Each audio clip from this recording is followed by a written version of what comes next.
નમસ્કાર મિત્રો, કેમ છો? તો ફરીથી તમારું સ્વાગત છે મારી યુટ્યુબ ચેનલ ઉપર.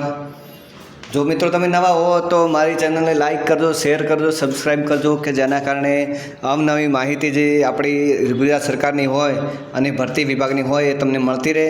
એટલા માટે સબસ્ક્રાઈબ કરવા ન ભૂલતા. હવે મિત્રો, આજના સમાચાર લઈને આવી રહ્યો છું કે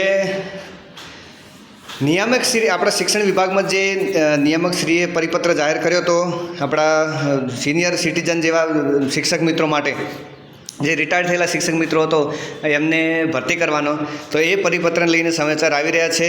તો આપણે જોઈએ કે વિષય કે શૈક્ષણિક કાર્ય ખોરંભાય નહીં તે માટે વૈકલ્પિક વ્યવસ્થાની સૂચના રદ કરવા બાબત. મિત્રો ધ્યાન રાખજો કે જે વૈકલ્પિક વ્યવસ્થા કરી હતી સિનિયર શિક્ષકો જે રિટાયર્ડ શિક્ષકો હતા એમને ભરતી કરવાની, એ પરિપત્રને સરકારે રદ કર્યો છે. તો શ્રીમાન ઉપરયુક્ત વિષય પરત્વે જણાવવાનું કે અત્રેના સરખા ક્રમાંકના તારીખ 25/7/25ના પત્રથી રાજ્યની સરકારી ગ્રાન્ટેડ માધ્યમિક તથા ઉચ્ચતર માધ્યમિક શાળાઓમાં શિક્ષકોની નિયમિત ભરતી તથા જ્ઞાન સહાયકોની નિમણૂક થયા બાદ પણ ખાલી રહેતી જગ્યાઓ ઉપર વચગાળાની વ્યવસ્થા તરીકે નિવૃત્ત શિક્ષકોને જે કામગીરી સોંપવાની સૂચના કરવામાં આવેલી હતી તે મૂળ અસરથી રદ કરવામાં આવે છે. આપનો વિશ્વાસુ સતીશ જે પરમાર, નાયબ સચિવ શિક્ષણ વિભાગ.